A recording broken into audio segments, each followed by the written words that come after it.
साल 1697 में सिर्फ 19 साल के एक स्टूडेंट थॉमस एकेनहेड को सिर्फ इसलिए फांसी पर लटका दिया गया क्योंकि उसने ओल्ड टेस्टामेंट को बस एक कहानी भर कह दिया। उससे कुछ साल पहले रोमन इंक्विजिशन ने लुसिलियो वैनिनी की जीव में लोहे की कील ठोक दी और उन्हें जिंदा जला दिया, सिर्फ इसलिए कि उन्होंने ईश्वर के अस्तित्व पर सवाल उठाए थे। सदियों तक भगवान पर भरोसा न करने का मतलब कोई बहस करना नहीं था, बल्कि इसका सीधा मतलब था अपनी टॉर्चर करवाकर अपनी हड्डियां तोड़वाना। आधुनिक विज्ञान यह मानता है कि आज से लगभग 13.8 बिलियन वर्ष पहले बिग बैंग नाम के एक महाविस्फोट से इस ब्रह्मांड का जन्म हुआ। शुरुआत में पूरा ब्रह्मांड एक सुई की नोक से भी छोटे, अत्यधिक गर्म और सूक्ष्म बिंदु में सिमटा हुआ था। इसी बिंदु में भयंकर विस्फोट हुआ जिसे स्पेस और मैटर का जन्म हुआ। समय की शुरुआत भी वहीं से हुई। विस्फोट के बाद से हमारा ब्रह्मांड आज भी लगातार फैल रहा है। इसके विपरीत अलग अलग धर्मों में ब्रह्मांड की शुरुआत की अलग अलग परिकल्पनाएं हैं। हिंदू धर्म में सृष्टि को अनादि और अनंत माना गया है। वेदों के अनुसार शुरुआत में सिर्फ हिरण्यगर्भ नाम का एक दिव्य ब्रह्मांडीय अंडा था। इसके फूटने से भगवान ब्रह्म प्रकट हुए जिन्होंने इस संसार को रचा। यह ब्रह्मांड एक चक्र की तरह है। ब्रह्म इसे बनाते हैं, भगवान विष्णु इसका पालन करते हैं और भगवान शिव इसका संहार करते हैं ताकि नया चक्र फिर से शुरू हो सके। ईसाई, यहूदी और इस्लाम धर्म के अनुसार इस सृष्टि को सर्वोच्च ईश्वर ने बनाया है। बाइबल के अनुसार परमेश्वर ने अपनी शक्ति से मात्र 6 दिनों में प्रकाश, पृथ्वी, आकाश और जीवों को रचा और फिर 7वें दिन विश्राम किया। वहीं कुरान में कहा गया है कि अल्लाह ने आकाश और पृथ्वी तथा उसके बीच की सभी वस्तुओं की रचना 6 दिनों में की। सिख धर्म के अनुसार सृष्टि से पहले अरबों सालों तक सिर्फ पूर्ण अंधकार और शून्य था। तब निराकार वाहेगुरु ने अपनी इच्छा से इस ब्रह्मांड को प्रकट किया। दूसरी ओर बौद्ध धर्म किसी एक निर्माता या ईश्वर को नहीं मानता। बौद्ध धर्म के अनुसार यह ब्रह्मांड प्राकृतिक नियमों और जीवों के सामूहिक कर्मों के कारण लगातार बनता और बिगड़ता रहता है। दिलचस्प बात यह है कि विज्ञान का बिग बैंग और हिंदू धर्म का हिरण्यगर्भ या सिख धर्म का शून्य से ब्रह्मांड का फूटना, ये सारी बातें एक ही बिंदु से शुरुआत की ओर इशारा करते हैं। अगर हम इन मान्यताओं की तुलना करें तो दुनिया के धर्म 2 मुख्य हिस्सों में बंटे जाते हैं। अब्राहिमी धर्म जैसे ईसाई, इस्लाम, यहूदी ब्रह्मांड को एक सीधी लीनियर टाइम की तरह देखते हैं जिसकी शुरुआत ईश्वर ने शून्य से की और जिसका एक निश्चित अंत होगा। वहीं दूसरी ओर गैर इब्राहिम धर्म जैसे हिंदू, बौद्ध, जैन समय को एक साइक्लिक टाइम का चक्र मानते हैं। यहाँ ना कोई स्थायी शुरुआत है और ना ही कोई अंत। यह संसार अनंत काल से जन्म, मृत्यु और पुनर्जन्म के चक्र में घूम रहा है। आस्था कहती है कि हम भगवान की रचना है, जबकि विज्ञान और इतिहास का मानना है कि भगवान ही इंसानी दिमाग की सबसे खूबसूरत कल्पना है। यह सब इस बात पर निर्भर करता है कि हम दुनिया को किस नजरिए से देखते हैं, आस्था के चश्मे से या तर्क की कसौटी से।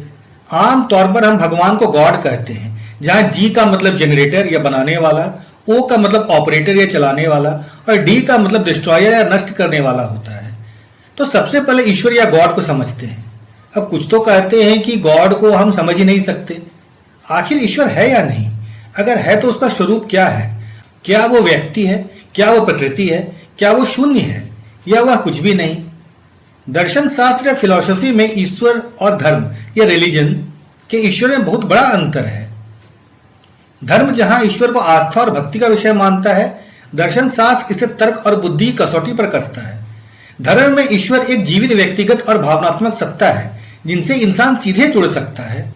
धर्म के ईश्वर का अक्सर एक नाम, रूप और व्यक्तित्व होता है, जैसे शिव, कृष्ण, जीसस या अल्लाह। इस प्रकार के ईश्वर को व्यक्तिगत रूपों वाला ईश्वर या पर्सनल गॉड भी कहते हैं। यहाँ ईश्वर की पूजा की जाती है। माना जाता है कि ईश्वर प्रार्थना सुन सकते हैं, चमत्कार करते हैं और इंसानों के सुख दुख में शामिल होते हैं। धर्म का ईश्वर नियम बनाता है, जैसे पाप, पुण्य, स्वर्ग, नरक। वे अच्छे काम करने पर पुरस्कार और बुरे काम करने पर दंड देते हैं। धर्म के ईश्वर की जानकारी पवित्र ग्रंथों और पैगंबरों या संतों के माध्यम से मिलती है। दर्शन शास्त्र में ईश्वर कोई व्यक्ति नहीं बल्कि परम सत्य, ऊर्जा या सिद्धांत है। दार्शनिकों में ईश्वर का कोई चेहरा, नाम या जेंडर नहीं होता। उन्हें परम चेतना, प्रथम कारण या परम तत्व कहा जाता है। वे निराकार और अमूर्त होते हैं।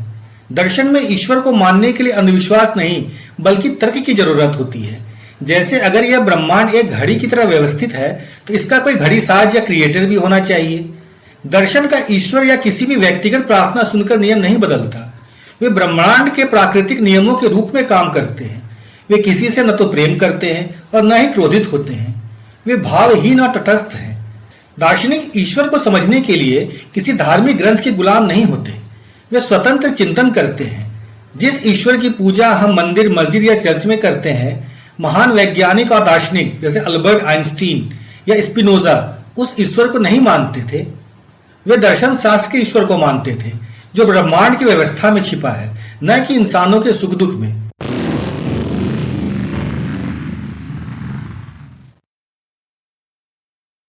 बादल क्यों गरजते हैं? बिजली कहां से गिरती है? बारिश क्यों होती है? कभी होती है, कभी नहीं। सूखा क्यों पड़ता है? बीमारी कहां से आती है? जब हम ऐसे प्रश्नों के उत्तर को समझा नहीं सकते तो हम उसे किसी दूसरे के कार्य से समझाते हैं। अगर बारिश हो रही है तो कोई बारिश करा रहा है। अगर बिजली गिर रही है तो कोई गुस्से में है। अगर फसल सूख गई तो कोई नाराज है। यहीं से बारिश के देवता इंद्र, बिजली के देवता थोर और समंदर के देवता पोसिडॉन सब आए। हर प्राकृतिक शक्ति के पीछे एक व्यक्तित्व या पर्सनालिटी की कल्पना कर ली गई। हर चीज के पीछे एक उद्देश्य मान लिया गया। सूरज रोशनी देने के लिए, बारिश फसल उगाने के लिए। मानव मस्तिष्क सिर्फ घटनाएं नहीं देखता, वह हर घटना के पीछे किसी कर्ता को खोजता है। यानी हर चीज के पीछे किसी इंटेंशनल एजेंट को इमेजिन करना। इस टेंडेंसी को कहते हैं एजेंसी डिटेक्शन। लेकिन सिर्फ इतना काफी नहीं था। इंसान के पीछे एक और क्षमता थी, थ्योरी ऑफ माइंड की, यानी दूसरे के थॉट्स, डिजायर्स और इंटेंशन को इमेजिन करने की क्षमता। यह सोच जब एजेंसी डिटेक्शन और थ्योरी ऑफ माइंड से मिलती है तो बनती है पूरी दुनिया, जहां हर चीज किसी न किसी देवता के इरादे से हो रहे थे। माइथोलॉजिकल गॉड्स को चैलेंज करना मॉडर्न एथेइज्म की देन नहीं है। इससे पहले हम आगे बढ़ें, यहां पर एक बात समझ लेना बहुत जरूरी है। भारतीय दार्शनिक परंपरा में आस्तिक का मतलब है वेदों को मानने वाला। इस अर्थ का ईश्वर से कोई लेना देना नहीं है। इसी प्रकार नास्तिक का अर्थ है जो वेदों को नहीं मानते। तो मनुष्यों के बनाए इन माइथोलॉजिकल गॉड्स पर फिलोसोफर्स ने सवाल उठाए। कुछ फिलोसोफर्स खुद धार्मिक थे, पर उन्हें प्रॉब्लम गॉड से नहीं, गॉड के सिंपलिस्टिक इमेज से थी। ये माइथोलॉजिकल गॉड्स गुस्सा होते हैं, लड़ते हैं, ईर्ष्या करते हैं, धोखा देते हैं, कभी युद्ध करते हैं, कभी प्रेम प्रसंग, यानी सुपर ह्यूमंस हैं। नेचर अनप्रेडिक्टेबल थी और एंशिएंट ह्यूमंस को लगता था इस सब के पीछे कोई शक्तियां हैं। लेकिन प्रॉब्लम यह थी, ह्यूमन माइंड किसी कंप्लीटली एब्स्ट्रैक्ट रियलिटी को आसानी से इमेजिन नहीं कर सकता। नेचर को ह्यूमन बना दिया गया, यानी ह्यूमंस ने यूनिवर्स को ह्यूमन साइकोलॉजी के माध्यम से समझा। और यही कारण है कि प्राचीन गॉड्स इंसानों जैसे दिखते हैं। उनके पास शक्ति अधिक थी, आयु अधिक थी, कंट्रोल अधिक था, लेकिन इमोशंस वही थे मनुष्यों वाले। गुस्सा, कामना, अहंकार, प्रेम, ईर्ष्या। क्योंकि एंशिएंट सोसाइटी को ऐसे गॉड्स बिलीवेबल लगते थे। क्योंकि जीवन में कभी सुख था तो कभी दुख। गॉड्स को भी वैसे ही कभी शांत और कभी गुस्साई दिखाई देना जरूरी था। लेकिन फिर फिलोसोफर्स आए और उन्होंने पूछा, अगर गॉड परफेक्ट है तो वह इमोरल कैसे हो सकता है? अगर गॉड अल्टीमेट रियलिटी है तो वह ह्यूमन इमोशंस के हिसाब से रिएक्ट क्यों करेगा? अगर डिवाइन बीइंग इनफाइनाइट है तो उसका कोई फिजिकल फॉर्म कैसे हो सकता है? प्लेटो ने तो यहां तक कहा, अगर सोसाइटी को मॉरल बनाना है तो बच्चों को ऐसे मिथ्स सुनने ही नहीं चाहिए जहां गॉड खुद इमोरल हो। उनके लिए डिवाइन रियलिटी का मतलब था परफेक्शन, ट्रुथ, अल्टीमेट गुड। यानी गॉड अब एक पावरफुल कैरेक्टर नहीं रह गया, बल्कि अल्टीमेट परफेक्शन बन गया। फिर आए अरिस्टोटल और यहां चीजें पूरी तरह बदल गईं। अरिस्टोटल या अरस्तु का गॉड न गुस्सा होता था, न ईर्ष्या करता था, न इमोशनल ड्रामा करता था, बल्कि प्योर एक्चुअलिटी, इटर्नल इंटेलेक्ट और अनमूव्ड मूवर है। यानी ऐसी अल्टीमेट रियलिटी जो सब कुछ का कारण है लेकिन खुद किसी चीज से प्रभावित नहीं होता। अब माइथोलॉजिकल गॉड्स और फिलोसॉफिकल गॉड्स में डिफरेंस साफ दिखने लगा है। लेकिन ये रिवॉल्यूशन सिर्फ ग्रीस में नहीं हो रही थी। इंडिया में भी फिलोसोफर्स धीरे धीरे माइथोलॉजी के पीछे छिपे डीपर रियलिटी को खोज रहे थे। उपनिषदों में प्रश्न था, सभी देवताओं के पीछे अल्टीमेट रियलिटी क्या है? और फिर कॉन्सेप्ट आया ब्रह्म का, जो फॉर्म से परे है, नाम से परे है, वर्णन से परे है। और फिर फेमस आइडिया नेति नेति, यानी यह नहीं वह नहीं। अल्टीमेट रियलिटी को किसी सिंपल इमेज में कैप्चर नहीं किया जा सकता। बाद में आदि शंकराचार्य ने कहा अल्टीमेट ट्रूथ है निर्गुण ब्रह्म, जो किसी स्पेसिफिक फॉर्म तक सीमित नहीं। यहां मैथोलॉजी खत्म नहीं हुई बल्कि सिंबॉलिक बन गई। फिर आते हैं गौतम बुद्ध। बुद्ध ने तो क्रिएटर गॉड डिबेट को ही साइड में रख दिया। उन्होंने पूछा दुनिया किसने बनाई, या पूछो ही मत, इससे पहले पूछो दुख क्यों है। यह भी एक फिलोसॉफिकल शिफ्ट था। फोकस माइथोलॉजी से हटकर ह्यूमन सफरिंग पर चला गया। फिर अब्राहमिक ट्रेडिशंस जैसे इस्लाम और क्रिश्चियनिटी में भी फिलोसोफर्स ने लिटरल गॉड इमेज को चैलेंज किया। इब्न सीना ने गॉड को नेसेसरी एग्जिस्टेंट कहा। थॉमस इक्विनॉस ने गॉड को कहा प्योर बीइंग। माइमोनिडीज ने कहा गॉड का लिटरल बॉडी हो ही नहीं सकता। यानी धीरे धीरे फिलॉसफी और गहरी होती गई। हर चीज के पीछे कोई ना कोई कारण होता है। एक मकान है तो कोई बनाने वाला होगा, एक पेंटिंग है तो कोई चित्रकार होगा। अगर हर चीज को कोई ना कोई चलाता है, कोई ना कोई कारण होता है, तो आखिर ये पूरी दुनिया, ये ब्रह्मांड बना कैसे? क्या यह हमेशा से था या फिर किसी एक दिन इसकी शुरुआत हुई? और अगर शुरुआत हुई तो किसने शुरू किया? यह सिर्फ एक धार्मिक प्रश्न नहीं, यह एक तार्किक, दार्शनिक और वैज्ञानिक प्रश्न भी है। मान लीजिए मैं कहूं इस दुनिया को बनाने वाला कोई है, तो सवाल उठेगा उसे किसने बनाया? तो आप कहेंगे उसे किसी और ने बनाया। तो फिर उसे किसने बनाया? उसे किसी और ने बनाया, और यह सिलसिला अनंत चलता रहेगा। इस दुनिया में कुछ ना कुछ है, पर यह कुछ क्यों है? कुछ नहीं भी हो सकता था। फिलोसोफर्स को लगा यह फिजिकल वर्ल्ड अपनी एक्सप्लेनेशन खुद नहीं दे सकता। जब उन्होंने यूनिवर्स को देखा तो उन्हें हर जगह पैटर्न, नियम, व्यवस्था दिखी। उन्होंने सूरज को रोज उगते देखा। फिर उन्होंने महसूस किया कि यह तो निश्चित गति से घूमते हैं। इनके घूमने में गणित का सिद्धांत काम करता है। नेचर तो प्रेडिक्टेबल है। और यही फिलोसोफर्स के दिमाग में पहला बड़ा सवाल आया, अगर हर घटना, हर प्रक्रिया, हर वस्तु का कोई कारण है, तो क्या पूरे यूनिवर्स का भी कोई कारण है? इन कारणों की श्रृंखला में क्या कोई पहला कारण भी है? अगर यूनिवर्स में इतना ऑर्डर है तो उसके पीछे कोई इंटेलिजेंस भी तो होना चाहिए, कोई सुप्रीम डिजाइनर भी तो होना चाहिए। फिर सवाल सिर्फ फिजिक्स का नहीं रहा, सवाल ट्रुथ का बन गया। विचारक पूछते हैं क्या हमारा दिमाग सही में सच को समझने के काबिल है भी? क्या मैथमेटिक्स सिर्फ ह्यूमन इन्वेंशन है या कोई यूनिवर्सल ट्रुथ? कल सूरज फिर उगेगा, इसकी क्या गारंटी है? और यही रेशनलिस्ट फिलोसोफर्स ने कहा अगर कोई परफेक्ट रेशनल माइंड एग्जिस्ट करता है तभी नेचर के लॉ भरोसेमंद हो सकते हैं। यानी गॉड सिर्फ रिलीजन का हिस्सा नहीं था, वो लॉजिक और ट्रूथ का फाउंडेशन भी बन गया। इस प्रकार फिलोसोफर्स उस अनकॉज्ड कॉज, उस प्राइम मूवर को जो खुद किसी और से पैदा न हुआ हो लेकिन जिसने पूरी रियलिटी को गति दी हो, गॉड कहने लगे। और फिर वो गॉड परफेक्ट डिजाइनर भी होना चाहिए था और वो परफेक्ट रेशनल माइंड भी होना चाहिए। लेकिन इंसान सिर्फ ट्रुथ नहीं खोज रहा था, वो जस्टिस भी खोज रहा था। क्योंकि ह्यूमन लॉ बदलते रहते हैं, आज जो सही है कल गलत हो सकता है। फिर एब्सोल्यूट मॉरलिटी कहां से आएगी? क्या मर्डर सिर्फ इसलिए गलत है क्योंकि कानून कहता है, या इसलिए कि कोई हायर मॉडर्न रियलिटी एग्जिस्ट करती है? और यही फिलोसोफर्स ने गॉड को अल्टीमेट जज की तरह देखना शुरू कर दिया। एक ऐसी सत्ता जो इंसानी ओपिनियन से ऊपर हो, जो राइट और रॉन्ग का परमानेंट एंकर हो, जिसके लिए मॉरलिटी के पैमाने किसी भी हालत में बदले ना। और अभी शायद सबसे गहरा सवाल तो बाकी था, और वो सवाल था मौत का। इंसान ने पहली बार किसी अपने को मरते देखा होगा तो शायद उसमें फिलॉसफी पैदा हुई होगी। क्या सब यहीं खत्म हो जाता है? क्या कॉन्शियसनेस सिर्फ शरीर तक सीमित है? क्या आत्मा बचती है? दार्शनिकों ने गॉड की खोज सिर्फ यूनिवर्स को समझने के लिए नहीं बल्कि डेथ और एग्जिस्टेंशियल ट्रूथ को समझने के लिए भी की। क्या इंसान सिर्फ जीना चाहता है? वो जानना चाहता है कि उसके जीवन का मतलब क्या है। और यहीं से गॉड के एट्रीब्यूट्स बनने शुरू हो गए। फिलोसोफर्स ने कहा अगर गॉड यूनिवर्स का क्रिएटर है तो उसकी शक्ति सीमित नहीं हो सकती, इसलिए वो ओमनीपोटेंट या ऑल पावरफुल होगा। अगर वही रियलिटी का फाउंडेशन है तो उसे सब पता होना चाहिए। He will be all knowing, he should be omniscient. अगर वो सिर्फ एक जगह मौजूद हो तो परफेक्ट कैसे हुआ? इसलिए उसे सब जगह प्रेजेंट भी होना चाहिए। ही शुड बी ओमनी प्रेजेंट। लेकिन सबसे इंटरेस्टिंग बात यह है कि एट्रीब्यूट्स किसी स्क्रिप्चर से नहीं निकले थे, ये लॉजिक से निकले थे। फिलोसोफर्स ने दो मेथड्स इस्तेमाल किए। पहला वाया निगेटिवा, यानी इंसानी एलिमेंट्स को हटाना। इंसान थकता है तो गॉड नहीं थकेगा, इंसान बदलता है तो गॉड इम्यूटेबल होगा। इंसान मरता है तो गॉड इटर्नल होगा।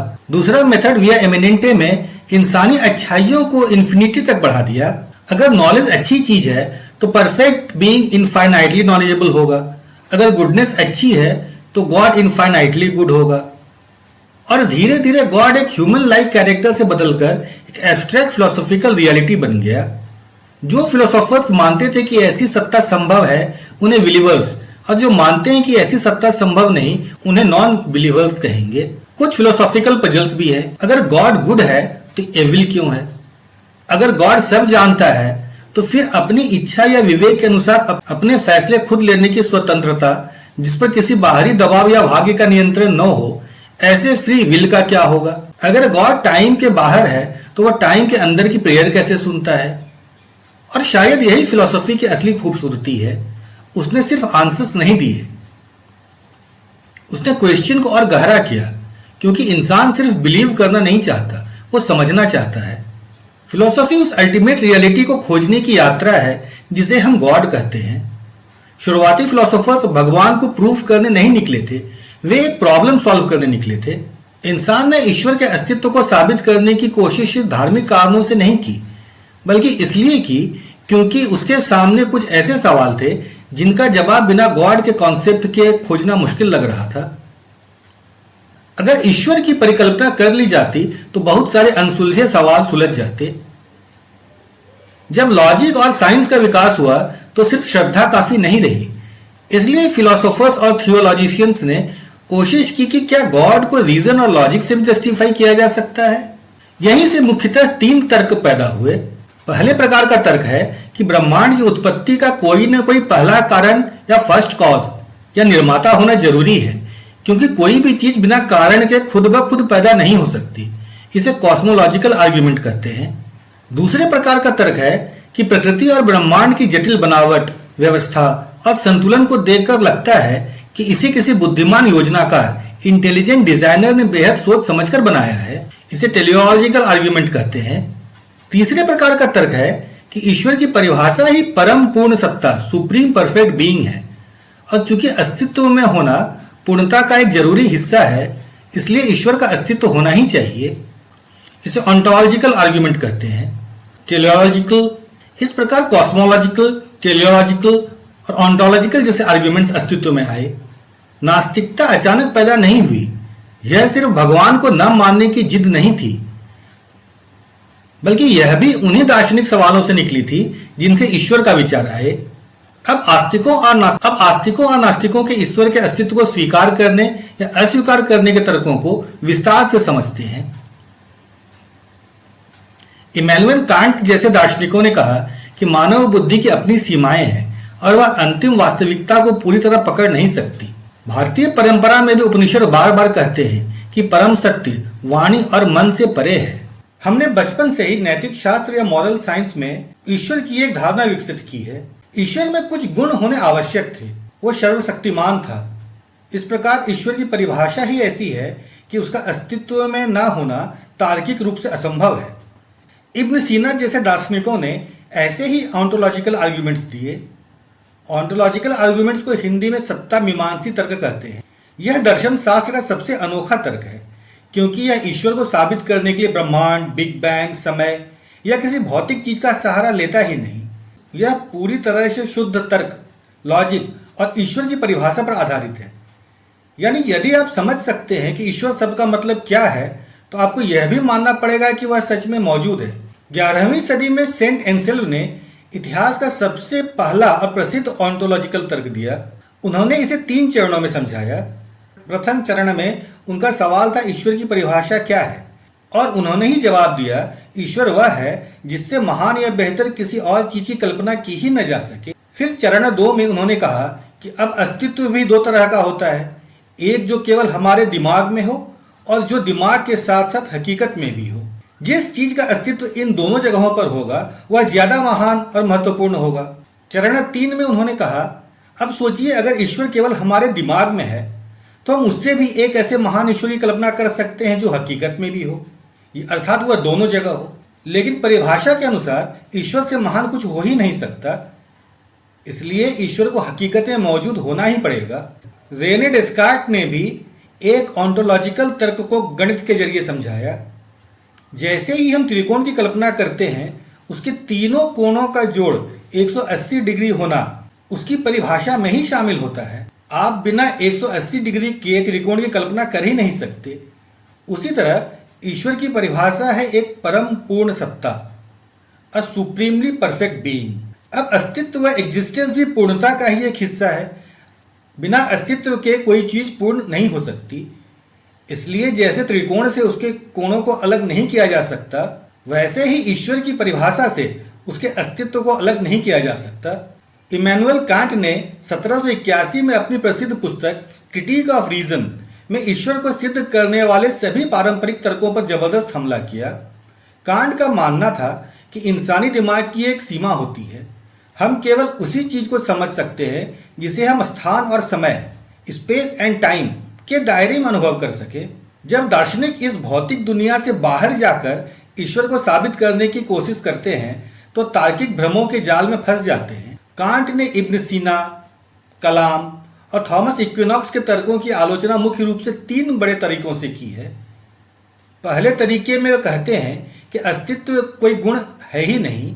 दार्शनिक कहते हैं कि ईश्वर हर चीज में सर्वश्रेष्ठ और पूर्ण है। कोई चीज अस्तित्व में हो भी सकती है और नहीं भी हो सकती, क्योंकि अस्तित्व में होना अस्तित्व में न होने से बेहतर गुण है। इसलिए ईश्वर की परिभाषा में ही उनका अस्तित्व शामिल है और वह अनिवार्य रूप से मौजूद है। इसकी आलोचना करते हुए कांट ने कहा कि अस्तित्व या एग्जिस्टेंस कोई विशेषता या गुण नहीं है जिसे आप किसी चीज की परिभाषा में जोड़कर दिखाएं। उन्होंने दिखाया कि इब्न सीना, कलाम और इक्विनॉक्स जैसे तर्क अंततः फेल हो जाते हैं, क्योंकि वे सब घूम फिरकर एक ही गलत तर्क का सहारा लेते हैं। कांट ने कहा कि कॉस्मोलॉजिकल तर्क शुरुआत तो बहुत अच्छी करते हैं। वे वास्तविक दुनिया को दिखाते हैं और कहते हैं, देखो दुनिया में गति है, शुरुआत है, निर्भरता है। लेकिन जैसे ही वे इस निष्कर्ष पर पहुंचते हैं कि इसलिए एक प्रथम कारण और अनिवार्य अस्तित्व होना चाहिए, वे तुरंत रास्ता बदल देते हैं।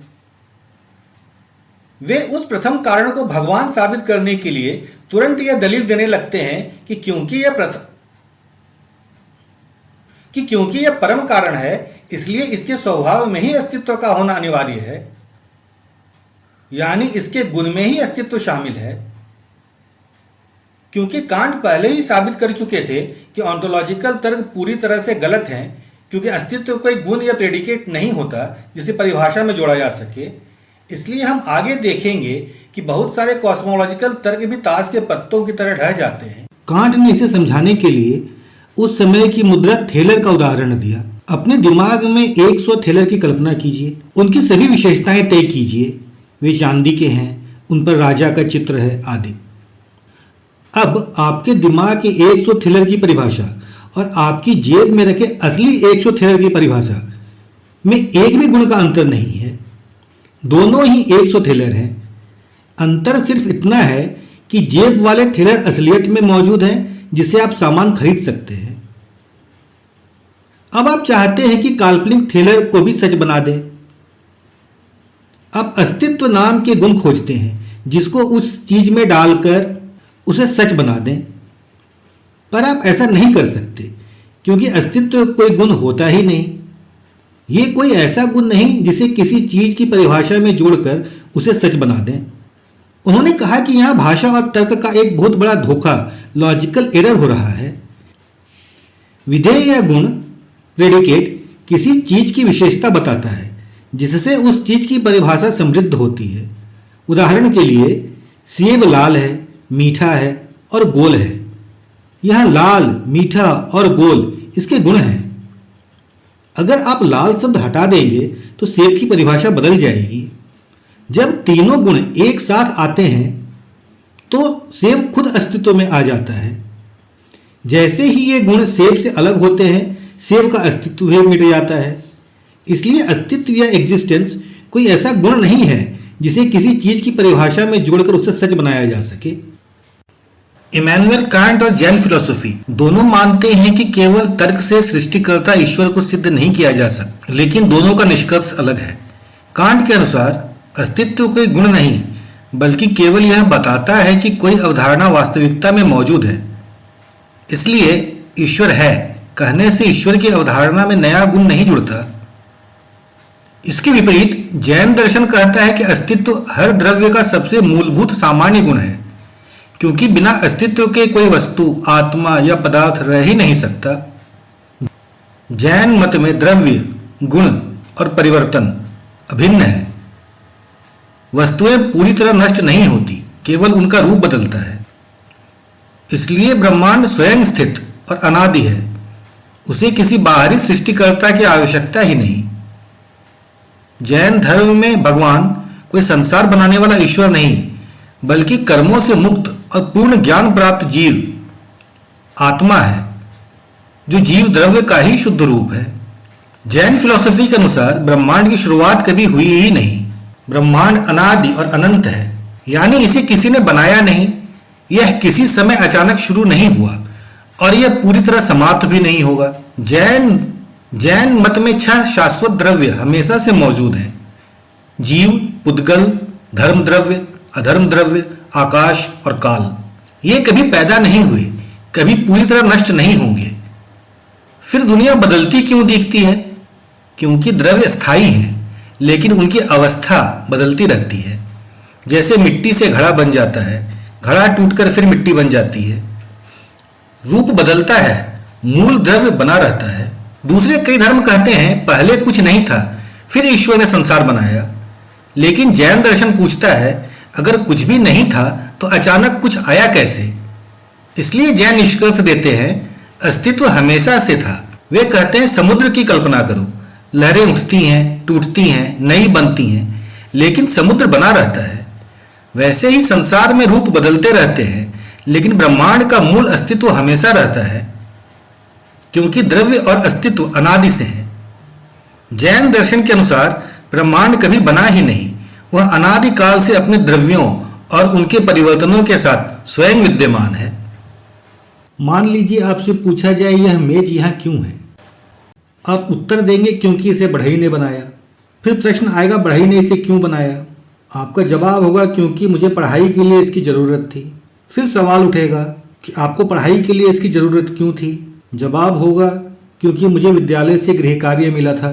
फिर सवाल उठेगा गृह कार्य क्यों मिला था? जवाब होगा क्योंकि शिक्षक ने मुझे गृह कार्य दिया था। फिर सवाल आएगा शिक्षक ने गृह कार्य क्यों दिया था? जवाब होगा क्योंकि विद्यालय का यह विधान है। फिर सवाल आएगा विद्यालय का यह विधान क्यों है? जवाब होगा क्योंकि प्रिंसिपल ने ऐसा विधान बनाया। फिर सवाल होगा प्रिंसिपल ने यह विधान क्यों बनाया? आपका जवाब होगा क्योंकि समाज में यही चलन है। इस प्रकार सवाल जवाब का यह श्रृंखला अंतहीन रूप से चलता रहेगा, क्योंकि हम कभी भी इस श्रृंखला के अंतिम या मूल बिंदु तक नहीं पहुंच पाएंगे। इसलिए इस प्रकार के तर्क को इन्फिनिट रिग्रेस या अनंत प्रतिगमन कहते हैं। इन्फिनिट रिग्रेस या अनंत प्रतिगमन एक दार्शनिक और तार्किक अवधारणा है जो किसी कारण या तर्क के एक कभी न समाप्त होने वाले चक्र को दर्शाती है। यहाँ किसी चीज को समझने के लिए उसके पीछे एक और कारण खोजना पड़ता है और उस कारण के लिए एक और कारण की आवश्यकता होती है। यह प्रक्रिया कभी रुकती नहीं और अनंत काल तक पीछे की ओर जाती रहती है। प्राचीन और आधुनिक दर्शन में अक्सर इसका इस्तेमाल किसी सिद्धांत की कमजोरी को साबित करने के लिए किया जाता है। यदि कोई तर्क अनंत प्रतिगमन की ओर जाता है तो उसे अक्सर तार्किक रूप से भ्रामक या अमान्य माना जाता है, क्योंकि इसका कोई अंतिम आधार नहीं होता। कुछ धर्मशास्त्री और दार्शनिक ईश्वर के अस्तित्व को सही ठहराने के लिए भी इसका उपयोग करते हैं। उनके अनुसार कारणों की श्रृंखला कहीं न कहीं रुकनी चाहिए, जिसे प्रथम कारण या नेसेसरी बीइंग कहा जाता है। अनंत वो चीज है जो हर हिसाब किताब को बेमानी कर देता है। यह असल दुनिया में बेतुकी साबित होती है। यह सिर्फ सोच का एक खेल है। अनंत असल दुनिया में असंभव है। वास्तविक अनंत की अवधारणा अपने आप में विरोधाभासी है, इसलिए यह सच में हो ही नहीं सकता। जैसे एक गोल चौकोर नामुमकिन है, सिर्फ इसलिए नहीं कि हमने उसे देखा नहीं, बल्कि क्योंकि यह परिभाषा में ही गलत है। वैसे ही वास्तविक अनंत भी नामुमकिन है, क्योंकि यह बेतुकी बातों को जन्म देता है। अगर वास्तविक अनंत नामुमकिन है तो ब्रह्मांड का अतीत अनंत नहीं हो सकता, और अगर अनंत नहीं है तो शुरुआत जरूरी है। इसे समझने के लिए कि अनंत घटनाएं क्यों स्वीकार्य नहीं हैं, हिलबर्ट का होटल याद कीजिए। होटल में अनंत कमरे हैं, सब भरे हैं, एक भी खाली नहीं है। तभी एक नया मेहमान आता है। मैनेजर दिमाग लगाता है। इस भरे होटल में एक रूम खाली चाहिए और किसी को निकालना भी नहीं। वो एक पल सोचता है क्यों ना लास्ट वाले कमरे में भेज दिया जाए, पर चूंकि होटल में अनंत कमरे हैं इसलिए कौन सा कमरा लास्ट वाला है यह तो पता ही नहीं। फिर उसने अपने सबऑर्डिनेट से कहा, कमरा नंबर 1 वाले को नंबर 2 में भेजो, 2 वाले को 3 में, 3 वाले को 4 में और इसी तरह आगे। अब 1 नंबर का कमरा खाली हो गया है और नए मेहमान को वह कमरा मिल गया। किसी ने होटल नहीं छोड़ा, फिर भी जगह निकल आई। चूंकि अनंत में कोई अंत नहीं होता इसलिए अंत वाला कमरे के लिए हमेशा एक न एक कमरा आगे बढ़ने की संभावना हमेशा होती है। चूंकि होटल का कमरा पूरा भरा है इसलिए अंत वाले कमरे में कोई ना कोई तो है, पर फिर होटल का कोई अंत ही नहीं। क्या ऐसा वास्तविक जीवन में संभव है? इसलिए अनंत की कल्पना करना असंभव है। यह तो बस शुरुआत है, कहानी यहाँ खत्म नहीं होती। कल्पना कीजिए कि इस अनंत कमरे वाले होटल में जिसके सभी कमरे पहले से भरे हुए हैं अचानक अनंत संख्या में नए मेहमान वहां पहुंच जाते हैं। असल दुनिया में सभी अनंत मेहमानों को कमरे देना संभव नहीं, लेकिन हिलबर्ट के इस काल्पनिक होटल में मैनेजर को कोई समस्या नहीं। उसके पास इसका भी उपाय है। उसे पता है कि विषम संख्याएं अनंत हैं। अगर सारे विषम संख्या वाले कमरे खाली करवा लिए जाएं तो अनंत लोगों के लिए कमरे मिल जाएंगे। वह हर मेहमान को उसके कमरे से 2 गुने नंबर वाले कमरे में भेज देता है। जैसे कमरा नंबर 1 वाला मेहमान कमरा नंबर 2 में चला जाता है, कमरा 2 वाला 4 में, कमरा 3 वाला 6 में, और यह सिलसिला अनंत तक चलता रहता है। इस प्रकार से अरेंजमेंट करने पर सभी पहले वाले मेहमान सम संख्या वाले कमरों 2, 4, 6, 8, 10 इत्यादि में पहुंच गए हैं। इसका मतलब है कि सभी विषम संख्या वाले कमरे 1, 3, 5, 7, 9 खाली हो गए। विषम संख्या तो अनंत है और उन अनंत खाली कमरों में अब अनंत नए मेहमान आसानी से ठहराए जा सकते हैं। यहीं से यह विचार विचित्र बनना शुरू होता है, क्योंकि होटल पहले से पूरी तरह भरा हुआ था, फिर भी उसमें अनंत लोगों के लिए जगह बन गई। लेकिन असली रहस्य अभी बाकी है। सम संख्याएं अनंत होती हैं, इसी प्रकार विषम संख्याएं भी अनंत होती हैं। मान लीजिए कि सभी विषम संख्या वाले कमरों के मेहमान होटल छोड़ देते हैं। चूंकि विषम संख्या अनंत है, इस प्रकार अनंत लोग होटल छोड़कर चले गए। फिर भी होटल के सम संख्या वाले कमरों में अभी भी लोग मौजूद हैं। इस प्रकार अनंत लोग अभी भी होटल में मौजूद हैं, क्योंकि सम संख्याएं भी अनंत होती हैं। कमरा 2, 4, 6, 8, 10 से लेकर अनंत सम संख्या वाले कमरों में अभी भी मेहमान भरे हुए हैं। इस प्रकार अनंत लोगों के निकल जाने के बाद भी होटल में अनंत लोग अभी मौजूद हैं। अब दूसरी स्थिति सोचिए, अगर कमरा नंबर 4 और उससे ऊपर के सभी मेहमान चले जाएं तो होटल में केवल 3 लोग बचेंगे। इस प्रकार अनंत कमरों वाले होटल से अनंत मेहमान चले गए, फिर भी 3 लोग बच गए, यानी अनंत से अनंत घटाने पर 3 बच गया। ध्यान देने वाली बात यह है कि दोनों ही मामलों में बाहर जाने वालों की संख्या अनंत थी, लेकिन पहले मामले में होटल लगभग उतना ही भरा रहा, जबकि दूसरे मामले में लगभग पूरा खाली हो गया, केवल 3 लोग बचे। यही हिलबर्ट होटल का सबसे बड़ा विरोधाभास है। यह दिखाता है कि अनंत हमारी सामान्य समझ और तर्क के नियमों को चुनौती देता है। बराबर में से बराबर घटाओ और जवाब अलग अलग निकलते हैं। यह गणित नहीं, गड़बड़ है, और यही गड़बड़ बताती है कि असल दुनिया में अनंत चीजें हो ही नहीं सकती। इसी तर्क के आधार पर आस्तिक लोग या थेइस्ट मानते हैं कि हर चीज का एक कारण होता है और कारणों की यह श्रृंखला अनंत तक नहीं जा सकती। इसलिए ब्रह्मांड का भी एक कारण होगा जो ईश्वर है। नास्तिक या एथेइस्ट और संशयवादी या स्केप्टिक्स इनफाइनाइट रिग्रेस को एक गंभीर तार्किक चुनौती मानते हैं। वे इसके आधार पर थेइस्ट या ईश्वरवादियों के प्रथम कारण फर्स्ट काउज या ईश्वर के तर्क पर सवाल उठाते हैं।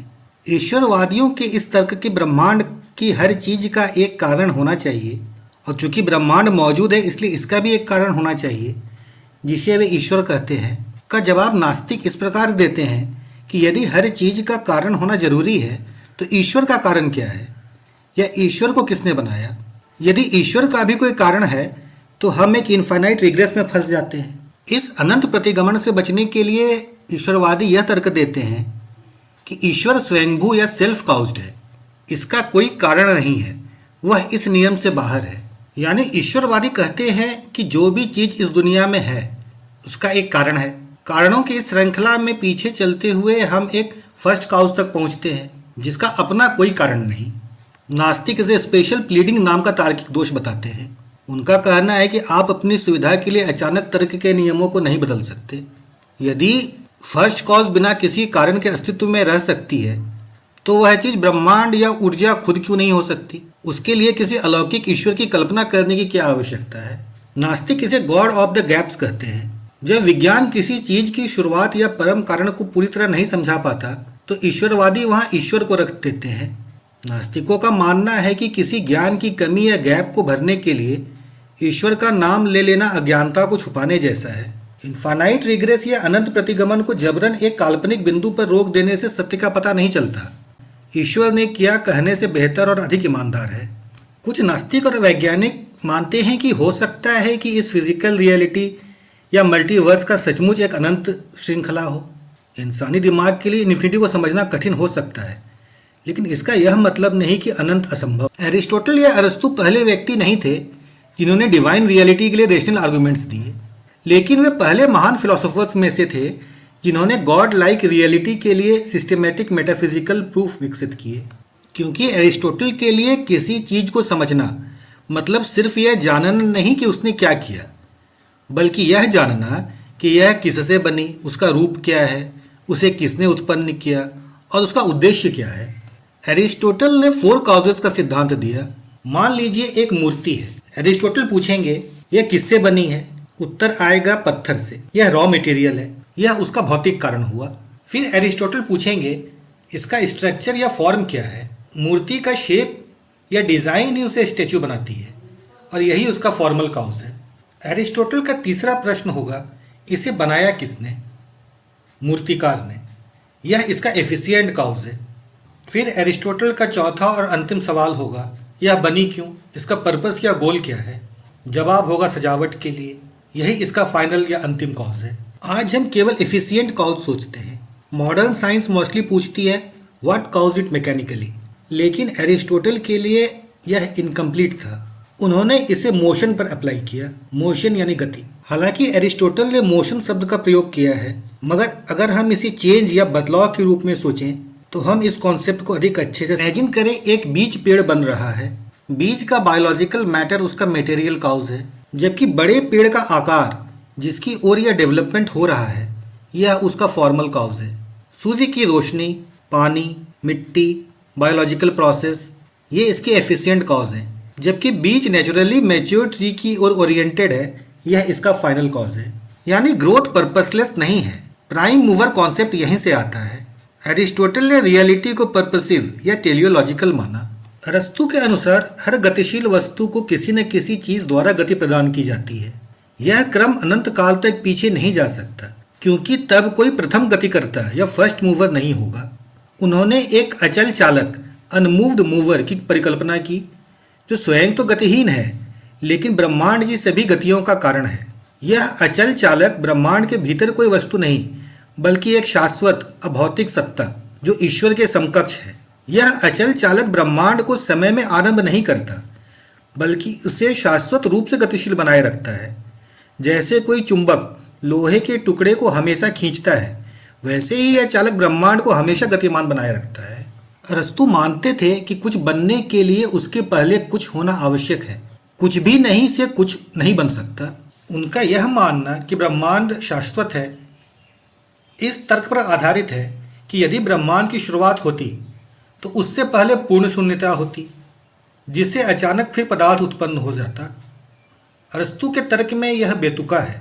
इसलिए ब्रह्मांड का मूल पदार्थ या प्राइम मैटर हमेशा से अस्तित्व में रहा है, बस उसने अलग अलग रूप धारण। एरिस्टोटल का कहना था कि समय की शुरुआत हुई होगी। यह कहना सेल्फ कॉन्ट्राडिक्टरी है, क्योंकि शुरुआत यह स्वयं समय का एक क्षण है। इसलिए समय और गति जो समय के मापक हैं शाश्वत हैं। अरस्तु का तर्क था कि समय की कल्पना शुरुआत के बिना नहीं की जा सकती। शुरू होने की अवधारणा का अर्थ है पहले नहीं था बाद में था, तो यह ऑटोमेटिकली समय को मान लेता है। इसलिए समय शाश्वत है, इसकी कोई शुरुआत हो ही नहीं सकती। सरल शब्दों में कहें तो कुछ कब शुरू हुआ इसे हम टाइम से जानते हैं, पर टाइम या समय खुद कब शुरू हुआ यह जानना इंसानी दिमाग के बस की नहीं। इसलिए एरिस्टोटल ने इसे शाश्वत मान लिया। यह विचार ईसाई, इस्लामी और यहूदी धर्मशास्त्रों जो सृजनवाद में विश्वास रखते हैं से पूरी तरह भिन्न है। बाइबिल या कुरान के अनुसार परमेश्वर ने समय और ब्रह्मांड को एक निश्चित प्रारंभिक बिंदु पर कुछ नहीं से सृजित किया है। यह आधुनिक बिग बैंग की थ्योरी के भी बिल्कुल विपरीत है, जो ब्रह्मांड की शुरुआत मानता है। इस प्रकार हम पाते हैं कि अरस्तु ईश्वर के अस्तित्व के खिलाफ नहीं थे। वास्तव में वह इतिहास के सबसे प्रसिद्ध दार्शनिकों में से एक हैं जिसने ईश्वर के अस्तित्व के लिए तर्क दिए। उन्होंने अपने ईश्वर को प्राइम मूवर 13वीं सदी में इटालियन दार्शनिक और धर्मशास्त्री संत थॉमस एक्वाइनास ने एरिस्टोटल के इन तर्कों को पढ़ा और ईश्वर के अस्तित्व को सिद्ध करने के लिए 5 तार्किक रास्ते दिए, जिन्हें 5 वेज कहा जाता है। ये सभी तर्क अनंत प्रतिगमन या इनफाइनाइट रिग्रेस को खारिज करने पर ही टिके हुए हैं। यहाँ फिर याद दिला दें कि आस्तिक जहाँ कहते हैं कि इनफाइनाइट रिग्रेस नहीं हो सकती क्योंकि मनुष्य अनंत की अवधारणा कर ही नहीं सकता, वहीं नास्तिक कहते हैं कि ठीक है, अनंत की अवधारणा नहीं की जा सकती, पर फिर हमें उस अनंत को ईश्वर पर ही क्यों रोकना है, वो किसी और चीज पर भी रुक सकती है। और जब तक हम ये नहीं जानते तब तक यह मान लेना ही सही है कि हम नहीं जानते। एक्वाइनोस के 5 तर्क द 5 वेज में प्रथम तर्क है गति का तर्क, द आर्ग्यूमेंट फ्रॉम मोशन। तर्क यह है कि दुनिया में हर चीज गतिशील है या बदल रही है। जो भी चीज गति में है उसे किसी दूसरी चीज ने गति दी होगी। यह सिलसिला अंतहीन रूप से पीछे नहीं जा सकता, यानी इनफाइनाइट रिग्रेस असंभव है। इसलिए एक ऐसा प्रथम प्रस्तावक या फर्स्ट मूवर होना चाहिए जिसे किसी और ने गति न दी हो, और वही ईश्वर है। यह तर्क अरस्तु के तर्क से बहुत मिलता है। इसी प्रकार उनका दूसरा तर्क the argument from efficient cause भी अरिस्टोटल के तर्क से मिलता जुलता है। The argument from efficient cause में एक्विनोस कहते हैं, दुनिया में हर प्रभाव के पीछे कोई न कोई कारण अवश्य होता है, हर इफेक्ट के पीछे कोई न कोई कॉज होता है।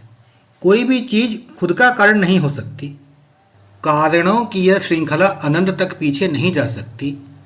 अगर कोई पहला कारण नहीं होगा तो आगे के प्रभाव भी नहीं होंगे। इसलिए एक प्रथम कारण फर्स्ट कॉज होना जरूरी है, जिसे किसी और ने नहीं बनाया, वही ईश्वर। एक्विनोस ने आर्ग्यूमेंट फ्रॉम कॉन्टेंजेंसी भी दिया, जिसे हिंदी में आकस्मिकता का तर्क कहते हैं।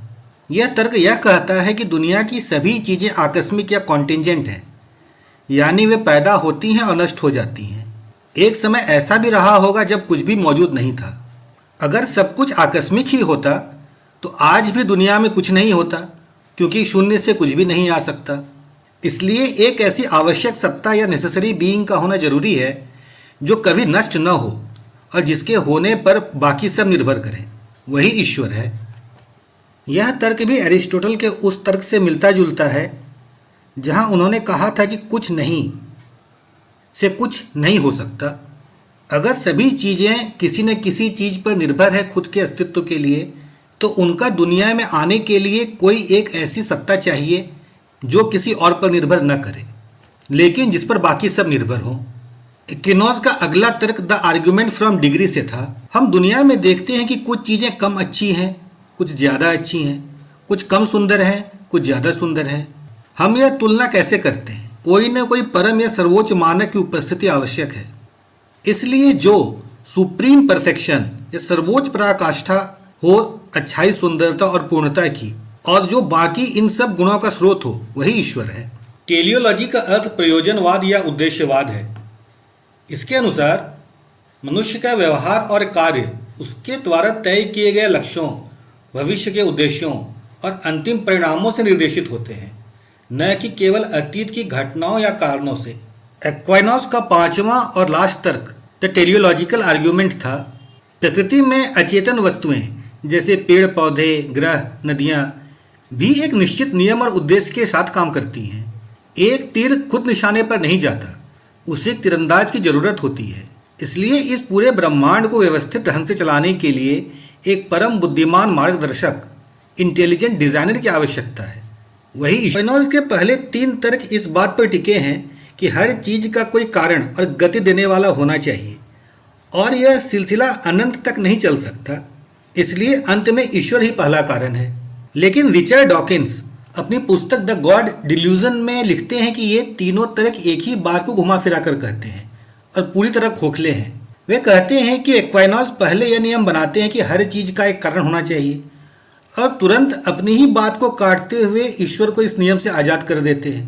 डॉकिंस के अनुसार अगर आप अपनी मर्जी से इस अनंत सिलसिले को कहीं रोकना ही चाहते हैं तो उसे ईश्वर का नाम देने के बजाय बिग बैंग या ब्रह्मांड की मूल ऊर्जा पर क्यों नहीं रोक देते?